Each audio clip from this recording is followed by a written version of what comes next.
我哋有大事件宣佈喎。冇錯啦，究係咩咧？竟係咩咧？節呢個節日嚟講，我哋個星期都有一個節日啦，就係我哋下 Luca 嘅。大家好，佢係珊珊，我係醒明。咁今日係歷嚟活石三部曲嘅第2部曲啊，係了解歷嚟嘅力量來源嘅。冇錯啦，咁其實大家好多認識我哋嘅朋友仔都知道我哋純上天然嘅，即係我哋係好中意大自然啦，所以我哋帶翻嚟嘅歷嚟咧都係100% 純天然，係啦。咁樣呢，所以我哋今日亦都會教大家一個接觸大自然嘅方法，佢點樣增強自己嘅能量，同埋增強自己成員紀律嘅。我唔知啦，大家有冇聽過接地氣呢？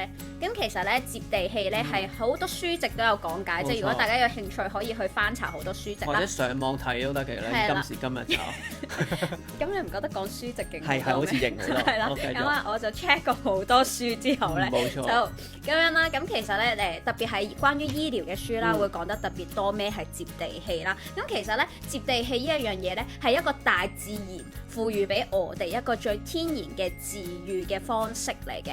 咁咧其實因為我哋咧，其實你平時好簡單就咁打開個電話，你一 search WiFi 已經有10幾個圍住你，咁呢啲都係無形中咧係好多電流去包圍住我哋啦。咁雖然我哋人類都係一個大電體啦，咁但係我哋嘅電流係不能夠超過0.01嘅。咁但係當我哋超過咗，會發生啲咩問題咧？就係會令到我哋身體會出現一啲炎症啦。咁咩炎症咧？就即係譬如我哋會有暗瘡啦，即係好簡單啲皮膚唔好啦，皮膚差啦，瞓得唔好啦，然後之後可能有啲敏感嘅狀態會出現啦。咁雖然你覺得呢啲小問題啦，但係其實久而久之，大家知道炎症係可能會引發其他問題嘅出現嘅。咁所以咧，點解我哋今日會講呢啲咧？就係因為就係咯，同歷嚟有咩關係咧？係啦，呢個其實係原來係有莫大嘅關係嘅。咁就係因為其實咧，我哋接地氣啦，係可以有一樣嘢就係幫我哋將我哋人體多餘嘅電流啊，或者多餘嘅肺嘅能量咧，去排翻出體內，去回歸翻呢個大自然。咁啦，所以接地氣咧就可以令到我哋人體啦回歸翻最自然、最天然、最標準嘅大電狀態啦。同時啦，可以幫我哋修復體內嘅抗氧系統。仲有就係幫我哋增加運氣啦。咁樣到底我哋點樣先可以接到地氣呢？其實接地氣咧，你坊間啊或者出面嘅書籍都會有講噶啦，有介紹噶。其實你係赤腳踩住笪大地，即係你其實隨意踩邊度都得，總之係大自然啦，盡量係你可能係草地啊，或者係沙灘啊，或者係可能總之係大自然嘅地啦，咁你就可以做到接地氣呢樣嘢啦。其實或者仲有一樣嘅，就係你攬住大樹都可以做到接地氣嘅功效。因為其實大樹嘅靈氣係好好嘅，因為真係佢好多年啦，因為佢都係根基係連接住大地嘅，所以大樹你擁抱住佢咧，其實都可以係一個好好嘅接地氣。但係你唔會貿貿然揾一棵大樹咁樣攬啦。即係除非你屋企有棵大樹，或者你經常落公園啊，好似你上次講，你屋企有個公園嘅話就冇問題。咁當然你係可能夜晚落公園都得，都 OK 嘅。但係咁其實老實講啦，而家因為疫症嘅關係，我哋就唔推薦大家走去咁樣喺條街度咁樣周圍攬嘢嘅。或者赤腳啦，更加係啦，同埋咁其實你話都因為有朋友仔都會問，喂，咁其實我赤腳掂屋企笪地得唔得㗎？咁其實如果你話喺唔外出嘅情況下，咁最接近地下就係屋企塊地啦，咁都可以嘅，咁盡量咯。但係因為始終我哋都係高樓大廈多啦，咁你好難，即係你始終係阻隔咗好多，但係叫做好過冇啦咁樣嘅意思咯。咁所以咁其實我哋今日都講咗，喂，咁其實好難會，你都冇理由日日去沙灘啦，你都要做噶嘛，香港人好忙噶嘛，咁樣咧，咁所以咁點樣先可以做到我哋每日都去調整翻自己嘅身體啊？咁呢個時候咧，係啦，歷嚟咧，搭水喎，呢個時候歷嚟就幫到你啦。係啦，咁我哋頭先啦，其實都講過，喂，大樹其實都得，因為佢連接咗大地好多年，同埋非常大自然啦，亦都係大自然。係啦，咁然而其實歷嚟點解都幫到我哋咧？因為佢就係咁多億萬年去。就係大地孕育出嚟啦，就係、是、孕育咗一座歷嚟山，咁、我哋就採咗佢出嚟啦。咁由佢皆因佢活着啊嘛，咁所以佢就可以隨時召喚到佢媽媽，又或者佢聯繫到佢媽媽啦，即係連結到呢個大地之母啦。係啦，冇錯啦。咁樣呢，我哋就可以從而啦，令到我哋每一日喺屋企都可以做到接地氣呢一個練習，或者呢一個方式啦。我唔知可以點樣同大家講呢個叫做咩啊？呢個運動咯，一個活動咯，係啦，總之一個排走一啲過量嘅電流啦、過量嘅負氣場啦、一啲超級廢嘅負氣場啦，排走呢啲嘢，我哋喺屋企 anytime 都可以做到啦。咁我哋要點樣做呢？我哋首先啦，就揀選自己最喜好嘅歷泥，或者你覺得同佢做連結最好嘅一件歷泥揸上手啦。不論係擺件啦，或者吊墜都冇問題嘅。咁首先你係可以坐喺地下啦，咁你揀一個最舒適嘅狀態去坐，或者你中意瞓喺度都完全冇問題嘅。咁呢個係總之你最放鬆嘅狀態。咁我哋就會建議啦，早晚5分鐘啦，可能你瞓少5分鐘就去放鬆一個心情，藉住歷泥啦，將我哋過量嘅電流啦、多餘嘅負能量啦，全部回歸翻俾大地嘅。每一日啦，你可以喺揾一個舒服嘅地方，你可以坐喺地下啦。咁當然你話我唔中意坐地下硬邦邦咁樣啦，你就可以買張瑜伽墊啦。咁睇你自己嘅喜好啦。咁最緊要你係可以坐喺地下最接近地下嘅。咁你話我真係冇乜興趣坐地下，會坐喺張床度得唔得啊？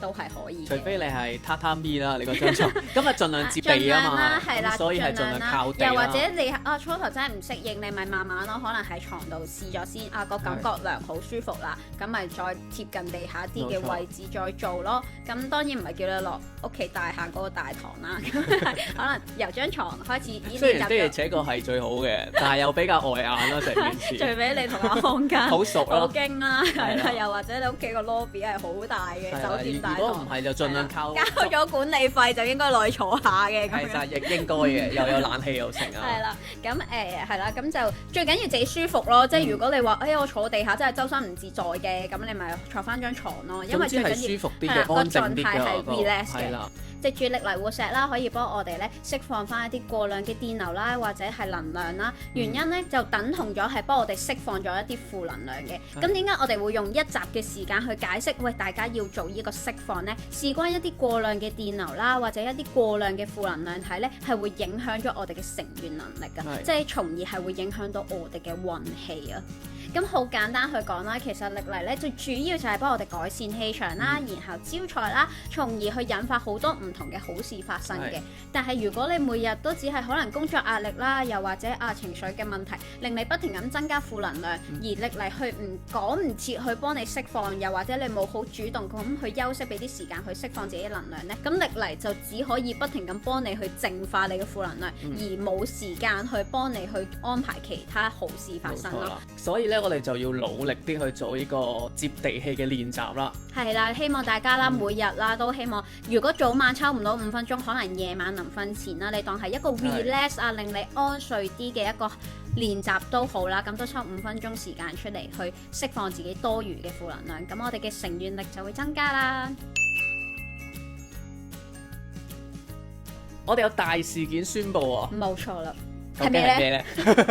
咁我哋咧逢每個星期3咧都會有一個7、5節喎，係一個節日嚟嘅。點解咧？點解每個星期3都係一個節日咧？就係因為即係跟翻我哋個理念啦。其實我哋想大家帶一啲開心嘅歡樂俾大家啦。咁即係坊間大家都會有 Green Monday 啦，然後之後又有 Happy Friday 啦。咁星期3冇嘢喎，就係7、5節咯，一個節日嚟。我哋個個星期都有一個節日啦，就係我哋下 Luca 嘅7、5節啦。係啦，咁7、5節有咩好啊？星期3啊，記住啊，係啦，逢星期3嘅夜晚就會有一個7、5節嘅限時活動。就係嚟我哋網站啊，記得我哋網站舉行㗎，唔係 Facebook page，係啊，從來冇講過網站。係啦，咁我哋第一次嘅7、5節咧，我哋就挑選咗6件歷泥擺件去俾大家去恭請嘅。咁我哋即刻去邊睇下啦。好，呢一粒咧就係我哋嘅阿魯加大佛珠啦。咁咧佢係老料嘅大佛珠嚟嘅，同一個洞入面佢比較老礦嘅歷泥，就係相對力量會比同品種更加強嘅。整體兩面各方面嘅顏色都有啦，包括有紅色人緣啦、藍色健康啊，同埋最緊要有金色，對於個正偏財都非常之好。本身就係有出緊銀粉色啦，然後帶啲係金綠粉嘅顏色嘅，而背面咧就更加頂級啦。你見到係出緊金綠色啦，好似一架船咁樣啊！仲要呢度有個盤位咧，可以放金元寶上去啊！佢後面滿布水晶啊，水晶共生咗喺上面啊！而遠睇佢其實係一個山形啦，我哋做事咧或者拜風水，如果係揀一啲山形嘅靠山石咧，係會令到我哋做事更加事半功倍啦，做事有靠山。紫色就係穩定情緒，即係如果可能最近有朋友仔個情緒係比較低落啊，比較可能係唔開心嘅，就請一塊非常之好啦。係啦，咁但係如果你哋對頭先嗰6件歷泥都有啲興趣嘅話，其實而家已經可以上網站度慢慢欣賞㗎啦。只係我哋嘅優惠時段呢，就係聽晚嘅6至12。所以嗰段時間記得衝入去啊！可以先擺喺購物車，因為我深信有好多人衝入去請㗎啦會。係啊，咁同埋啦，咁可能溫提一下啦，我哋滿1200蚊咧就包郵嘅。咁如果你話今次想請一件，咁我又等第2個星期有咩優惠先一齊咧，你可以喺 remark 位置啦，同我講話，喂，我想 hold 單。咁仲有啦，如果咧喺生活上遇到有啲咩疑難想分享，我哋每一集都會選出一啲朋友仔嘅故事嚟分享，再推薦一件歷泥拜件或者飾物送翻俾呢位朋友仔喎。係啦，參加嘅方法相當之簡單啊！只要訂閱我哋嘅 channel 同埋讚好我哋嘅短片，再喺下面資料詳情嗰度有個阿魯加分享會嘅參加表格，只要填寫入面嘅資料，記得係每一 part 都要填啦，就好似 YouTube email 啦、YouTube 名啦，同埋可以俾我哋公開嘅網名，最緊要同埋你嘅故事啊！我想成功揀選你嘅話呢，當然故事都係越詳盡係越好啦。係啦，咁我哋對你嘅印象就越深刻啦。咁大家記住啦，我哋今集咧就教咗大家咧呢個歷泥活石3部曲嘅第2部曲，就係教大家點樣去釋放自己嘅負能量啦。咁就會令到我哋嘅成員力增加啦。咁我哋下一集咧就會教大家點樣去吸收一啲嘢，增強我哋嘅成員力嘅。咁所以呢個星期記住盡力去做好我哋頭先教你嘅方法啦。好啦，下星期見啦，拜拜。